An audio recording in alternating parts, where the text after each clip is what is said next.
ایک اور بات یہاں پتہ چلی کہ یہ بھی تھوڑا حیا کے خلاف مسئلہ ہے، لیکن آج کی نئی نوجوان نسل جو ہے اس میں بہت زیادہ مبتلا ہو رہی ہے، جس کو اورل سیکس کہا جاتا ہے۔ اور میں نے جیسے عرض کیا کہ شرعی مسائل میں چاہیے اور اس کو بیان کرنا یہ ہماری ذمہ داری ہے۔ تو یہ چیز بھی انگریزی فلموں سے اور فحش فلموں سے ہماری نئی نسل میں بہت تیزی سے سرایت کر رہی ہے، اور لوگ اس بارے میں علماء سے بہت زیادہ مسائل پوچھتے ہیں، خواتین بھی پوچھتی ہیں جو اس میں مبتلا ہیں۔ تو اس کا بھی مسئلہ یاد رکھیں کہ اللہ تعالیٰ نے حالت حیض میں زوجہ سے ہم بستری کو حرام قرار دیا کیونکہ اس میں گندگی ہے۔ باپ دیکھیں کہ وہ گندگی اس درجے کی نہیں ہے جتنی اورل سیکس میں گندگی ہوتی ہے۔ اگر اس میں ڈسچارج ہو جائے بندہ، انسان جو ہم بستری کرنے والا ہے زوجہ سے، وہ منہ میں ڈسچارج ہو جائے تو آپ سوچیں کہ اللہ تعالیٰ شرمگاہ کو گندگی سے بچا رہے ہیں، جس کی وجہ سے حیض کی حالت میں ہم بستری کو حرام قرار دیا۔ تو منہ جس سے انسان کھانا کھاتا ہے، جس سے کلمہ پڑھتا ہے، اور جو انسان کے جسم میں سب سے اشرف عضو ہے، سب سے زیادہ معزز اور مکرم عضو ہے، اس میں ایسی گندگی کو ڈالنا کہاں سے جائز ہو سکتا ہے، کہاں سے حلال ہو سکتا ہے؟ تو آج بعض متجدد قسم کے لوگ جو ہے نا اس کو حلال قرار دے رہے ہیں، تو یہ بالکل غلط ہے۔ تو یہ بات خوب ذہن میں رکھیں کہ اورل سیکس کے ذریعے اپنی خواہش کو پورا کرنا اس طور پر کہ ڈسچارج ہو جائے انسان عورت کے منہ میں، بیوی کے منہ میں، یہ بالکل حرام ہے، بالکل ناجائز ہے، کیونکہ منی ایک غلیظ اور ناپاک اور گندگی ہے اور ناپاک اور نجس چیز ہے۔ بعض حضرات یہ کہتے ہیں کہ منی پاک ہے، مگر یاد رکھیں منی کے پاک ہونے کے دلائل مضبوط نہیں ہیں، منی کے ناپاک ہونے کے دلائل بہت مضبوط ہیں۔ سب سے پہلی دلیل قرآن مجید میں آتا ہے الم نخلقکم من ماء مہین، ہم نے تمہیں غلیظ اور پلید پانی سے پیدا کیا ہے، ذلیل پانی سے پیدا کیا ہے۔ تو اس میں بھی اشارہ ہے کہ منی ناپاک چیز ہے۔ دوسری بات یہ کہ حدیث میں آتا ہے کہ کنت افرق المنی من ثوب رسول اللہ صلی اللہ علیہ وسلم ثم یصلی فیہ۔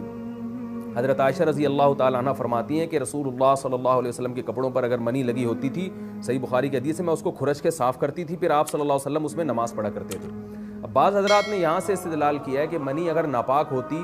تو حضرت عائشہ اس کو دھوتی، کھرچ کے صاف کرنا اس کی علامت ہے کہ منی پاک ہے، لیکن یہ بات غلط ہے۔ اگر منی پاک ہوتی تو حضرت عائشہ کو کھرچنے کی ضرورت نہیں تھی۔ بات یہ ہے کہ وہ نجاست جس کا ایک باقاعدی جسم ہوتا ہے اور وہ کھرچ کے جسم سے یا کپڑوں سے الگ ہو سکتی ہے، تو اس نجاست کو پاک کرنے کا طریقہ یہ ہے کہ اس کو کھرچ دیا جائے۔ ناپاک تھی تبھی تو حضرت عائشہ رضی اللہ تعالی عنہ اس کو باقاعدہ کھرچ رہی ہیں اور دور کر رہی ہیں۔ اور گیلی منی کو یہ ثابت ہے کہ حضرت عائشہ رضی اللہ تعالی عنہ آپ صلی اللہ علیہ وسلم کے کپڑوں سے دھویا کرتی تھیں اور آپ صلی اللہ علیہ وسلم اس میں نماز پڑھا کرتے تھے۔ حضرت عمر رضی اللہ تعالی عنہ کے دور میں کسی شخص کو احتلام ہوا تو اس نے اپنے پورے جو ہے نا وہ کپڑے دھوئے، تو حضرت عمر نے اس کو منع کیا، فرمایا کہ اتنا کافی تھا کہ اس جگہ کو تم دھو لیتے۔ تو اس میں بھی حضرت عمر اس کو باقاعدہ دھونے کا حکم دے رہے ہیں۔ کسی بھی صحابی نے اعتراض نہیں کیا کہ یا امیر المومنین آپ ان کو دھونے کا حکم کیوں دے رہے ہیں، منی تو پاک ہے۔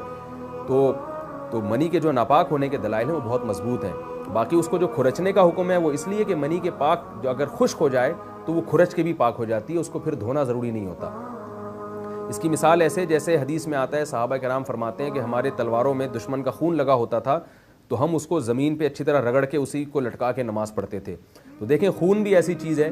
کہ جو سوکھنے کے بعد اس کی ایک پاپڑی سی جم جاتی ہے، تو حالانکہ خون کو بھی ناپاک مانا جاتا ہے، جمہور علماء کے یہاں خون ناپاک چیز ہے، لیکن صحابی کیا کر رہے ہیں، اس کو رگڑ کے زمین پہ اور جو اس کو اچھی طرح رگڑ کے جب اس کا اثر زائل ہو گیا تو اسی کو لٹکا کے نماز پڑھ رہے ہیں۔ تو جیسے خون ناپاک ہونے کے باوجود رگڑنے سے پاک ہو جاتا ہے، اگر کسی ایسی چیز پہ لگا ہو جو لوہے یا ایسی سخت چیز پہ، تو ایسے ہی منی اگر کپڑوں پہ لگی ہو، خشک ہو جائے تو اس کو اچھی طرح جب کھرچ دیا جائے تو وہ پاک ہو جاتی ہے۔ لیکن اس سے یہ ثابت نہیں ہوتا کہ منی پہلے سے ہی پاک ہے۔ ایک اور دلیل منی کے ناپاک ہونے کی یہ ہے کہ جو مدی ہے، ٹرانسپیرنٹ پانی جو مرد کے جسم سے نکلتا ہے، وہ اگر جسم سے نکل جائے تو وضو فرض ہو جاتا ہے، اور منی نکل جائے تو غسل فرض ہوتا ہے۔ اب یہ کیسی بات ہے کہ مدی کے نکلنے سے جس سے وضو فرض ہو رہا ہے وہ تو ناپاک ہے، اور منی نکلنے سے جب غسل فرض ہو رہا ہے بڑی والی طہارت، اس کو ہم پاک قرار دیں۔ اس لیے امام ابو حنیفہ رحمہ اللہ تعالیٰ کا مذہب منی کے بارے میں کہ یہ نجاست غلیظہ ہے، اور امام مالک کا بھی یہی مذہب ہے، یہ مذہب بہت دلائل کے لحاظ سے قوی ہے۔ تو اس لیے عورت کے منہ میں ڈسچارج ہونا یہ بالکل حرام ہے، ناجائز ہے، گندگی ہے، اسلام میں اس کی قطعاً اجازت نہیں ہے۔